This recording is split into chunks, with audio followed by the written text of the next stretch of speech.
Vale. Eu fui estudante da graduação da UFMA do ano de 2011 até 2018. Pesquisei o Bumba Meu Boi nesse final de conclusão de curso e experimento ele já tem desde 2014. Eu não lembro de ter tido vivências na minha formação até antes da faculdade. Eu não lembro de ter nenhum tipo de acesso, assim, aquele acesso mínimo de ir a um arraial uma vez no ano com a família, e assim, muito raramente, porque a minha família também não tem essa cultura, não tem essa prática de ir a um arraial. Na verdade, eu que trouxe para minha família isso. E aí, então, eu tenho pouquíssimas lembranças desse contato com qualquer manifestação cultural. E aí, assim, a não ser de escola, trabalhos de escola no máximo. E aí eu comecei a ter um maior interesse quando, acredito que tenha sido em 2014, quando eu participei de um grupo. Eu tenho algumas atitudes e desejos aleatórios com relação a querer experimentar algumas coisas da arte. Então, em 2014, eu senti vontade de dançar numa brincadeira, né? Eu acho que era mais uma vontade de dançar que eu tinha, porque eu gostava de ver, então eu queria experimentar alguma coisa com a dança. E aí eu fiz um teste para uma companhia parafolclórica que dança algumas danças maranhenses, como o Bumba Meu Boi, tambor de crioula, o cacuriá, a dança do coco, a festa do divino, que é a companhia Encantar, não sei se você já ouviu falar. E ainda eu fiz esse teste, passei por essa companhia e aí dancei esse ano de 2014.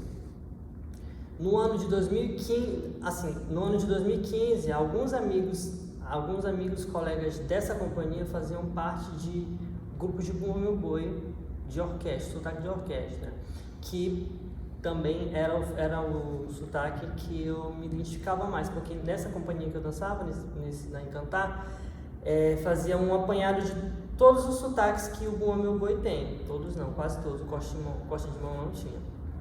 Mas a gente dançava todos eles, então eu pude conhecer um pouquinho de cada um deles, assim, e identificar qual deles o meu olho brilhava mais, qual eu me sentia mais vivo dançando, qual eu me sentia mais cansado, qual era mais lento. Então eu me apaixonei pelo sotaque de orquestra, tanto que assim, eu era péssimo, assim, eu era bem ruim dançando, as pernas, era tipo assim, umas pernas duras, meio doidas.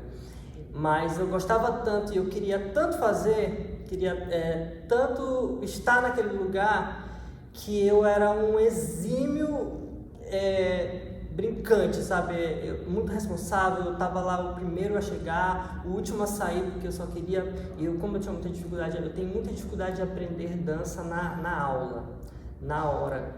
É assim, assim, assado. Eu fico meio assim atarantado, eu levo pra casa e aí eu volto no outro dia matando todo mundo. E aí eu era muito assim, queria. E aí isso foi visto pela direção, pela organização da brincadeira. E aí eles me colocaram à frente como a gente fala sempre, o puxador do cordão. Eles me colocaram para puxar algumas coisas e colocaram para puxar o sotaque de orquestra. E aí era a dança que eu mais me dedicava, porque eu peguei aquela responsabilidade para mim. Eu tô aqui na frente, eu não tenho nenhuma referência, não tenho para quem olhar, então eu tenho que ser o melhor, porque eu preciso ser a referência para quem está atrás. Então eu me esforcei muito. E aí essa exaustão em querer fazer direito aquilo me fez querer conhecer mais sobre aquilo, que era o Bumba Meu Boi, e especificamente o sotaque de orquestra. Aí quando deu no ano seguinte, que eu já tinha pego essa responsabilidade, no ano seguinte eu peguei a responsabilidade de todas as danças. Todas as danças eu era o puxador. E aí eu quis ver o Bumba Meu Boi mesmo dentro do Bumba Meu Boi, dentro de um grupo mesmo, de bairro, que ensaia um show inteiro, uma apresentação inteira de Bumba Meu Boi de orquestra. E aí eu fui para o Pão Açu, para o Maiobão, e participei do Bumba Meu Boi de Pão Açu, que é o sotaque de orquestra. E aí nesse ano de 2015, que foi o ano seguinte que eu comecei, eu dancei na minha companhia, dançava tudo, e dancei também no Meu Boi de Orquestra. Só que lá já tinha seus puxadores, eu não tive essa responsabilidade, eu fui puxado. Então eu estava aprendendo também, eu era um ser novo ali inserido. E aí foi uma loucura esse ano, assim, eu ficava maluco, eu saía de um arraial e ia para o outro. Aí eu dava graças a Deus quando eram as 2 apresentações do mesmo arraial, que era só trocar de roupa mesmo e já estava lá.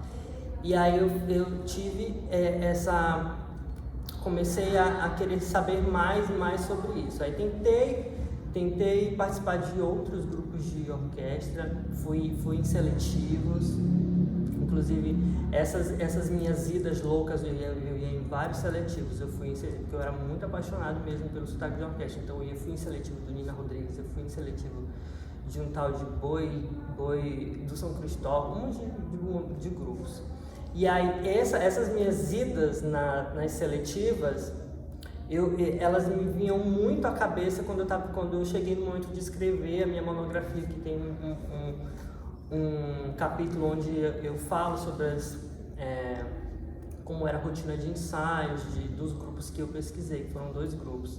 E aí eu ficava fazendo essas comparações, né? Então foi muito bom para mim ter ido nesses ensaios todos, que cada lugar se configura e se organiza de uma forma, embora seja todo mundo fazendo parte de um mesmo contexto, mas cada um se organiza de alguma forma.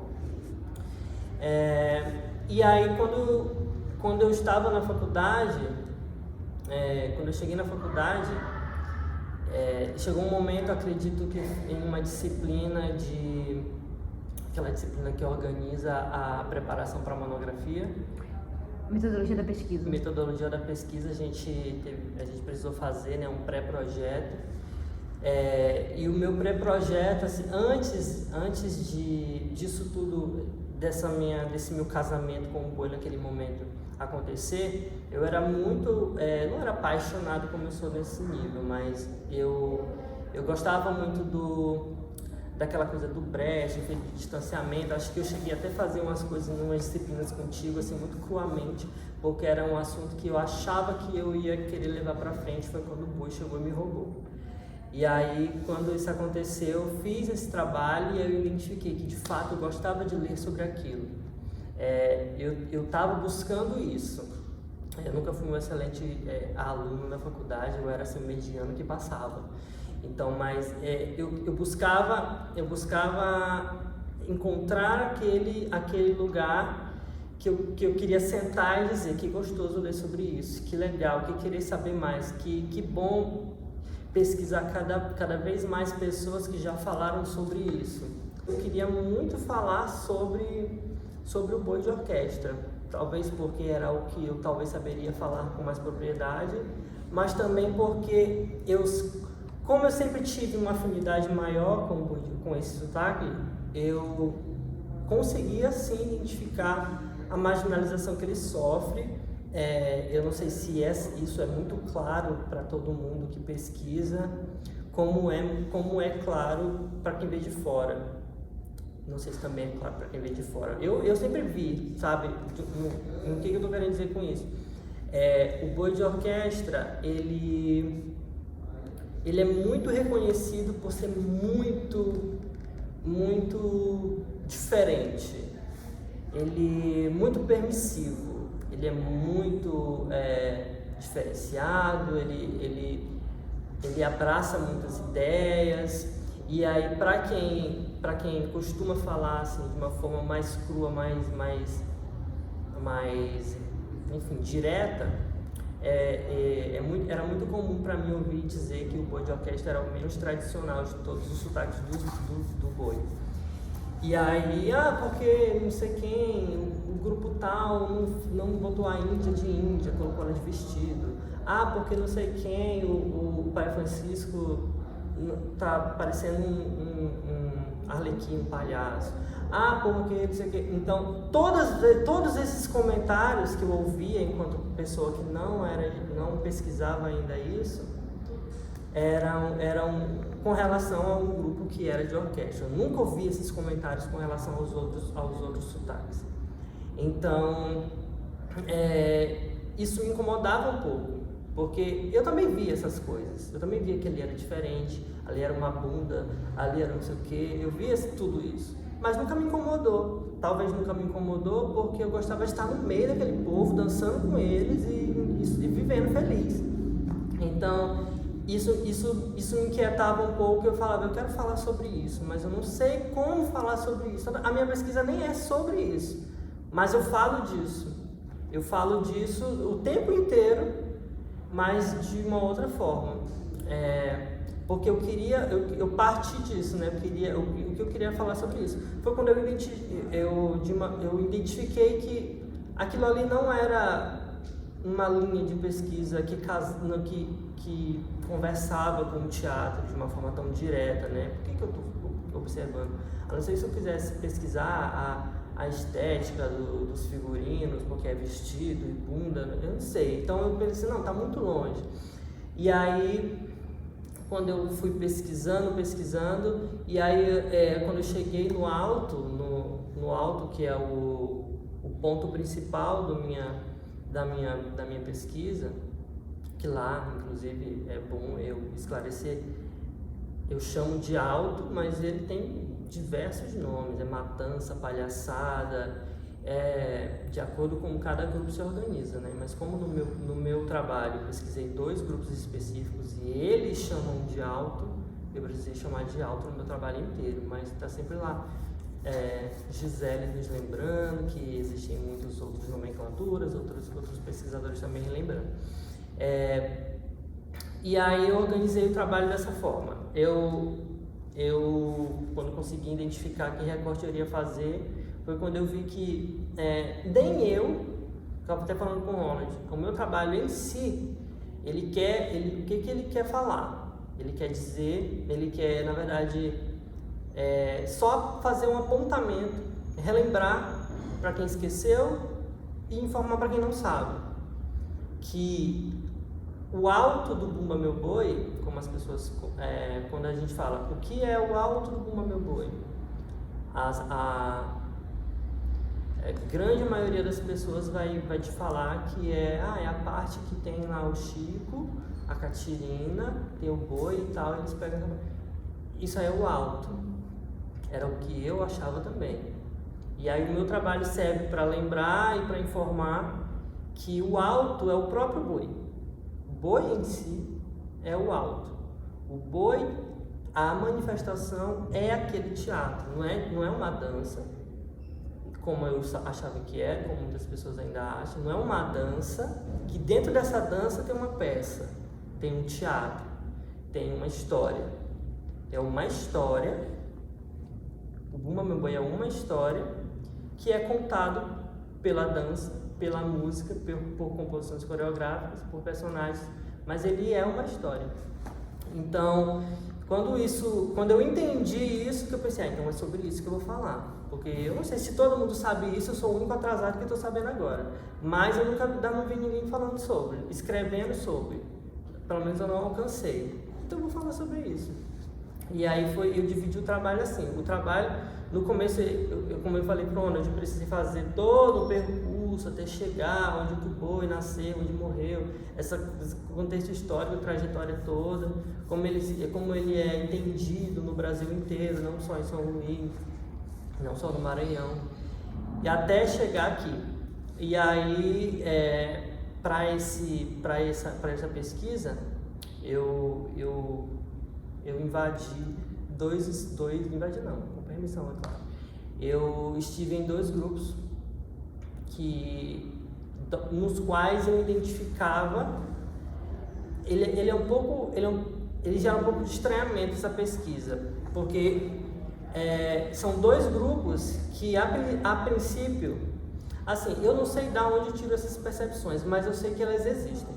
São 2 grupos que quando você fala, eu fui pesquisar o Bumba Meu Boi, massa, tu foi em qual grupo e tal? Eu fui no Boi de Morros e na Companhia Casumbá. Oi? Tá. Porque a gente ninguém, assim, eles esperavam que eu fui no Mearim, eu fui em Vitória da não sei da onde, da Conquista, eu fui lá na Pindoba, eu não fui em nenhum desses lugares, eu fui bem aqui, ali na Coab e no centro. E justamente nos grupos onde eu já tinha visto muito esses olhares, sabe? Uns pré-julgamentos de não, mas o boi é outra coisa. O boi é uma coisa mais chão, é mais aqui, é mais cadenciado, é mais tradicional. Ele já virou show, isso aí já virou show. E eu falei, quando eu ouvia isso, eu falava, meu Deus, eu quero agora mesmo que eu quero falar sobre isso. Quando eu ouvia isso, eu ficava meio doido, não incomodado de querer ser o advogado de ninguém, mas eu ficava assim, porra, mas será que é só isso? É tão ruim assim mesmo, porque parecia uma coisa tão marginalizada, tão descartável. E eu falava assim, mas eu quero falar então é sobre isso. Cada hora que eu entendia que era uma coisa mais descartável ainda, era quando eu sentia mais vontade de falar. E aí eu entrei em contato com ele, foi bem difícil, inclusive, conseguir entrar nesses lugares, porque eles são bem fechados, né?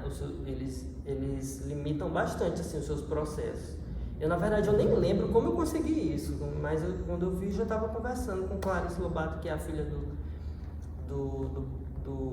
fundador do Boi de Morros, o Américo também. O Américo já tinha uma proximidade maior com ele, mas ainda assim é muito difícil conversar com o Américo, é muito difícil chegar no Américo. Enfim, é difícil até que ele lembre que você já conversou com ele ontem, é bem louco.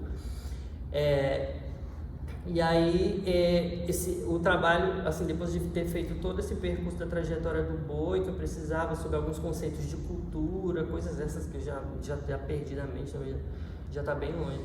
Porque não, como eu falei para ele, não é um assunto que eu fico revisitando sempre, eu tenho a memória de formiga. E aí, eu usei esses dois grupos para entender como eles veem, assim, eu não fiz pergunta nenhuma. Então, numa entrevista que eu fiz, numa ou duas, não lembro, das entrevistas que eu fiz com cada um dos dois, os proprietários, eu fui perceber como eles entendiam isso que eu estava trazendo como ponto, do boi em si ser um teatro e não uma dança que tem dentro dessa dança um teatro. E aí eles foram me dando as informações e dentro dessas respostas eu fui percebendo como eles entendiam isso. E, surpreendentemente, os dois, naturalmente, me confirmaram que eles também entendiam dessa forma. Claro, não era uma bandeira que eles levantavam, como a minha monografia, por exemplo, tá, tipo, levantando essa bandeira, né? Eles não têm esse discurso, eles em nenhum momento falaram essa frase. Talvez o Américo tenha falado uma hora ou outra. Não, o boi é um teatro, não uma dança que tem um teatro. Então, em algum momento das entrevistas, eles deram alguma coisa a entender disso e tudo que eles falavam relacionava a isso. E aí eu busquei entender, na verdade, o Boi de Morros, por que eu escolhi esses dois grupos, além da minha inquietação das pessoas, né? Eu escolhi eles porque, assim, vendo de uma forma bem ampla, bem geral, assim, eu conseguia ver que isso é muito falado para quem assiste, para quem gosta de ir nos arraiais e ver as brincadeiras e decora as coisas. As pessoas sempre vão falar assim, o Boi de Morros não é aquele que sempre tem uma peça dentro?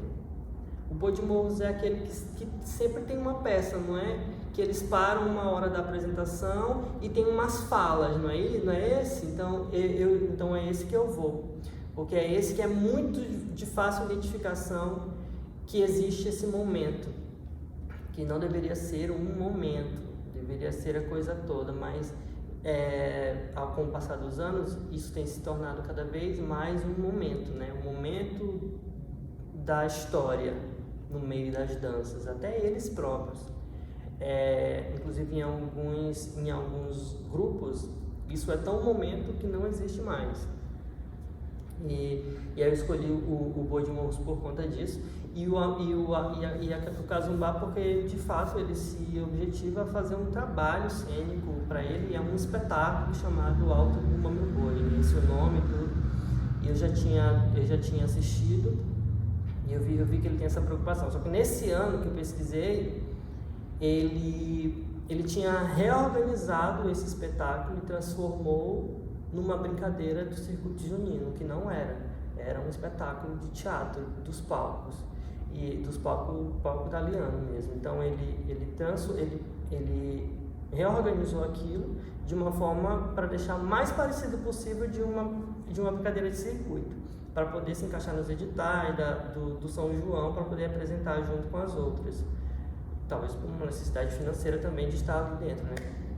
E aí ele transformou também isso. Então o próprio espetáculo dele, que era um espetáculo em si, o espetáculo era uma história, se tornou também uma dança que dentro tinha uma história. Inclusive, no ano seguinte, eu fui para o Pai Francisco dessa história.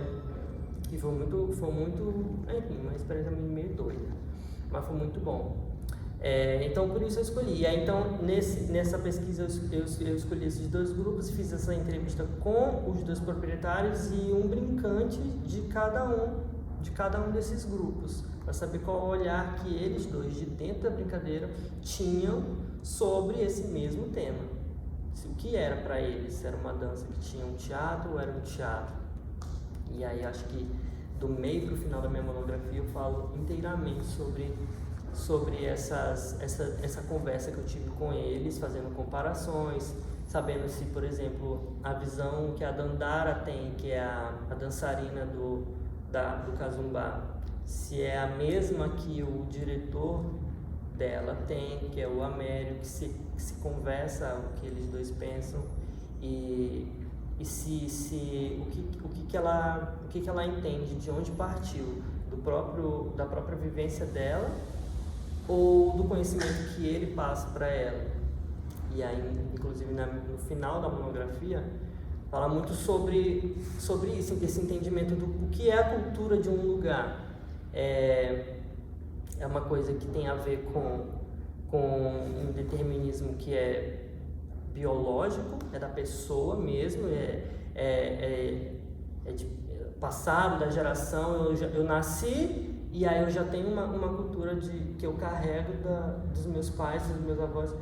É uma coisa geográfica, um determinismo geográfico que tem a ver com aonde eu nasci, porque eu sou do Maranhão, então eu faço parte dessa cultura. Ou se é uma coisa que é muito mais construída e modificada o tempo inteiro de acordo com as vivências, né? Não é exatamente porque eu nasci de alguém e nem porque eu nasci num lugar, mas porque eu estou nesse lugar e eu estou recebendo as informações dessas pessoas que estão nesse lugar, porque eu sou uma criança que não tenho nada, eu estou vazia e eu vou recebendo as informações daquele lugar, e se eu for para outro lugar eu vou receber do outro lugar, eu terei uma outra cultura.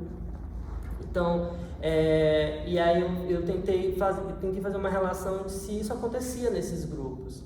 E eu identifiquei muito isso, né? Porque muitas falas desses participantes são eles próprios no final, é como se eles estivessem fazendo uma citação e no final anotando Clarice Lobato, ou então Américo Azevedo, é como se eles tivessem recebido aquilo, concordado ou não, mas assimilaram e para eles se torna uma verdade.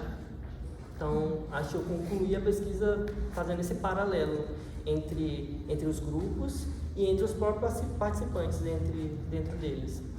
No meio desse trabalho, é um momento que eu falo sobre isso, sobre toquei mesmo nos pontos mais observados. Assim, foi difícil até para mim justificar esses pontos, porque foram muito coisas que eu ouvia. Então, no trabalho a gente tem sempre, mas quem falou isso? Mas alguém falou isso. Então, foi muito difícil para mim comprovar que de fato eu ouvia aquelas coisas.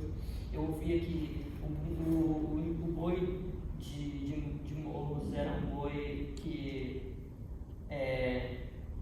os organizadores só se preocupavam com corpos perfeitos, homens malhados, mulheres que têm a bunda grande, e que eles querem ser espetaculares, por isso que a Índia não usa mais roupa de Índia, ela já usa um vestido, por isso que eles, por serem uma família religiosa, eles hasteam a imagem de Jesus Cristo no meio do espetáculo. Então, essas coisas todas foram coisas que ninguém escreveu sobre isso, mas eu observei tudo e era até, na verdade, essa minha monografia, eu concluí ela, mas até hoje eu ainda não me senti confortável para compartilhar ela, porque tocar nesses assuntos com eles próprios foi muito desconfortável, porque imagina como fazer isso, né? Tipo, vocês realmente só querem saber de corpos bonitos? É óbvio que ela vai dizer que não, mas aquilo vai incomodar. Eu não perguntei, eles mesmos falaram. Eles próprios falaram, porque eu nem estava pronto para perguntar aquilo, eu não sabia, eu estava até nervoso, como é que eu vou perguntar isso? Mas eu precisei perguntar. Por exemplo, a própria Clarice, a Clarice Lobato, que é a proprietária de Boi de Morros, ela falou, quando ela estava falando sobre como ela entendia o alto dentro do espetáculo dela, embora o alto seja também um momento só dentro da grande dança deles, mas eu percebi que dentro e pela fala dela, ela entende aquilo como uma coisa muito importante, porque ela fala assim, muita gente reclama que a gente para um momento do show para fazer uma peça. Muita gente reclama. Muita gente fala assim, mas Boi de Morros é só aquela peça. Eu tenho orgulho de ser só essa peça, porque é o que é mesmo, é uma peça. Isso me surpreendeu muito até, porque eu não imaginava essa resposta, não subestimando nem nada, mas não é o que basicamente a gente vê. Eu vejo ainda como uma dança que dentro tem uma peça, mas pela fala dela, eu vi o tamanho da importância que aquele pedaço tem para ela. É como se fosse assim, o que eu consegui concluir era que, tipo assim, não é possível que a gente faça uma peça do começo ao fim, porque talvez as pessoas vão enjoar, as pessoas não estão prontas, elas não foram para o Arraial para ver uma peça, por exemplo. Quem sai de casa vai dançar, vai ouvir música alto, não vai escutar e entender a história, tem isso também. Então ela tem eles têm essa sensibilidade de entender isso. Então o que eu preciso? Eu preciso me encaixar nesse circuito, eu preciso me encaixar nesse edital que pede que tenha danças, que tenha música, que tenha animação. Então eu preciso fazer. Então eles transformaram isso num momento, mas ainda, mesmo que eles tenham feito essa transformação, aquilo é muito importante para eles. Por isso que eles mantêm, por isso que eles, quando as pessoas falam, eles querem falar, eles têm orgulho de dizer que eles são o único grupo principal do sotaque de orquestra que dá uma atenção especial para aquele momento. Não é o nosso espetáculo todo, mas a gente dá uma super atenção para aquilo. A gente para o nosso show, a gente bota microfone para os atores falarem de uma forma que fique audível para todo mundo. A gente não fala no meio de um arraial uma gritaria, não, a gente pega o microfone para que todo mundo ouça a história. E aí, quanto à companhia, era também isso, né? Tem esse estranhamento, porque o Boi do Américo, ele é também uma releitura do Boi. É como ele leu aquilo, ele viu, ele viveu, porque eu acho que ele é da Madre Deus, não sei se ele morou na Madre Deus, sei que ele tem um pedaço de história na Madre Deus. Então ele viu tudo aquilo e ele era estudante universitário e ele quis transformar aquilo num espetáculo. Então ele misturou com balé, ele misturou com um monte de coisa e aí transformou o boi num espetáculo de boi misturado com outras coisas.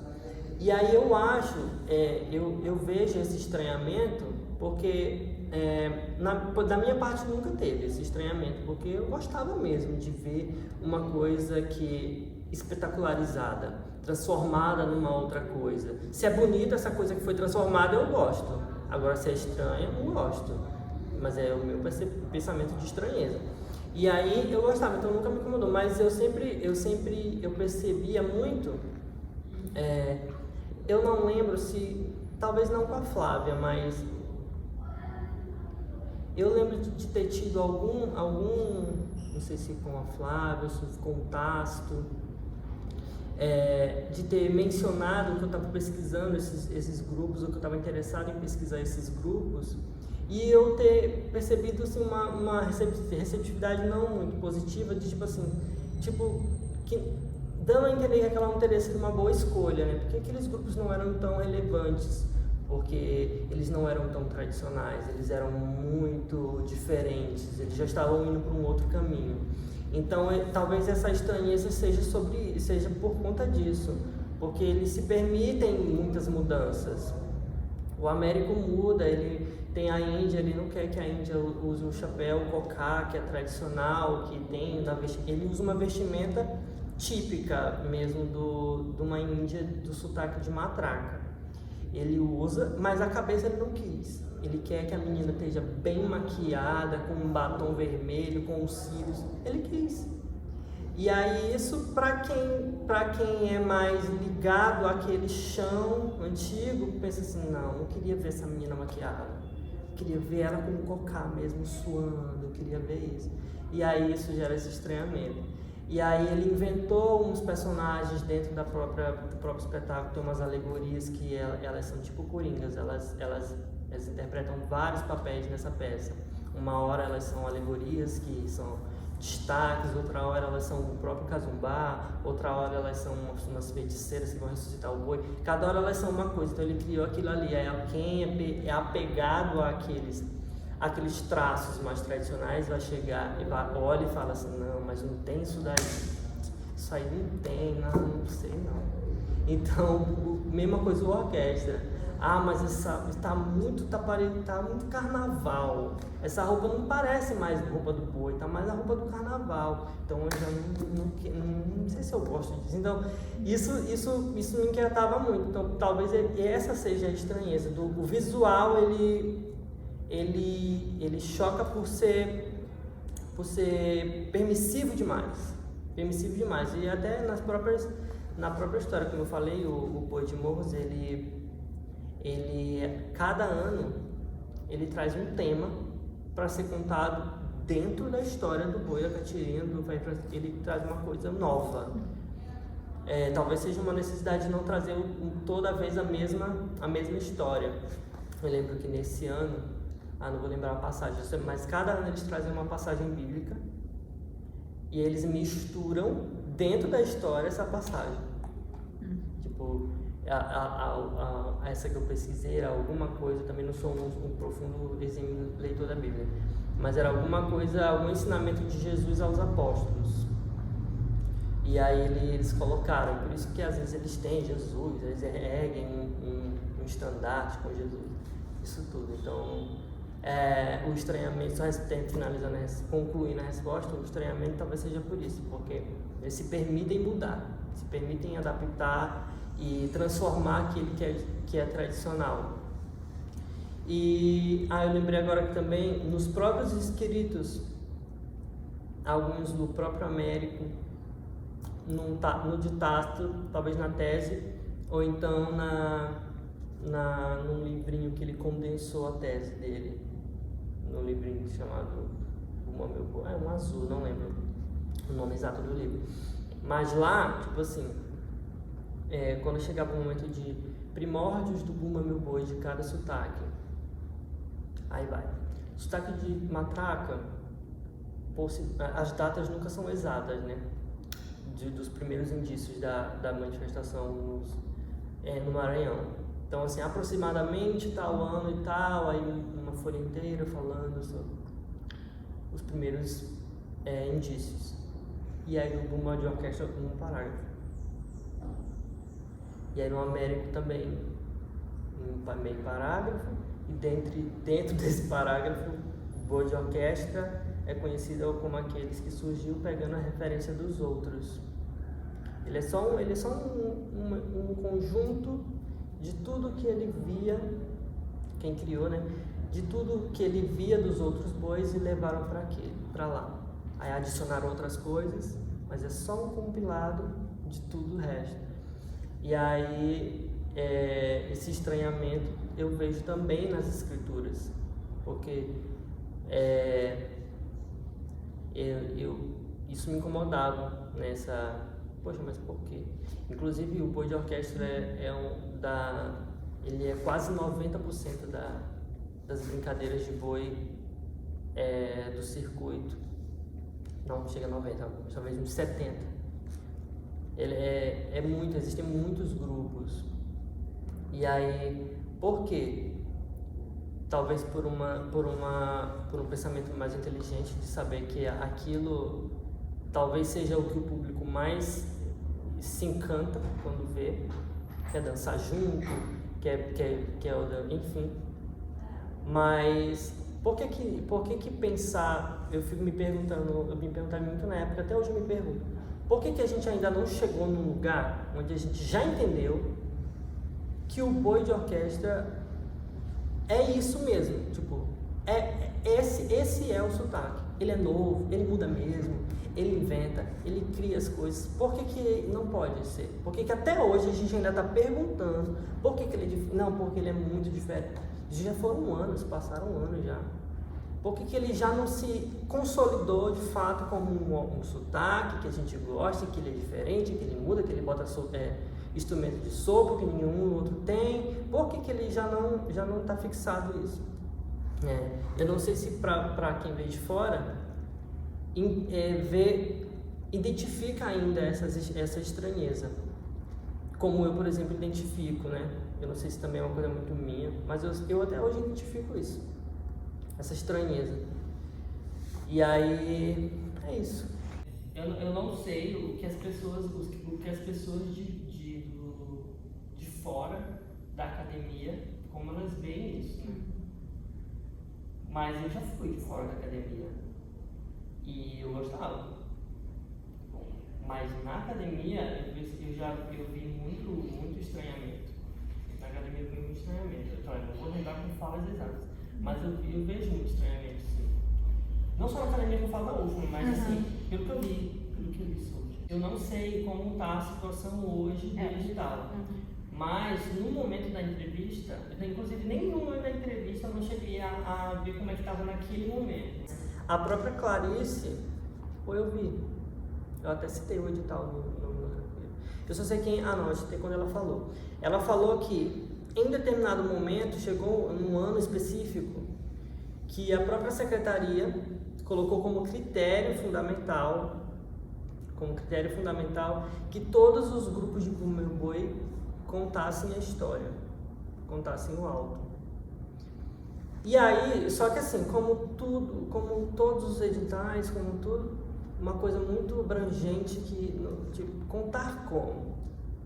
Como é que é esse contar? Por exemplo, eu fiz parte do boi de orquestra de Pão Açúcar. Lá eles não contam nada. Mas tem o Chico e a Catirina e o boi perambulando durante a apresentação inteira.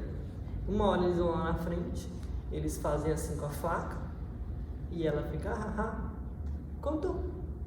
Então, se transformou o edital, essa exigência se transformou, tem que ter a história, se transformou em tem que ter Chico e Catirina, em algum momento, correndo por aí. E aí por isso que todos os grupos têm, porque o edital que pede que tenha o alto. E aí o alto é entendido como esses dois personagens. Se eles existem, existe o alto. Então acredito que também o Américo siga esse mesmo pensamento. Ele precisou fazer, mas para ele já estava até mais fácil, porque para ele já contava essa história. Ele teve que transformar num espetáculo de dança.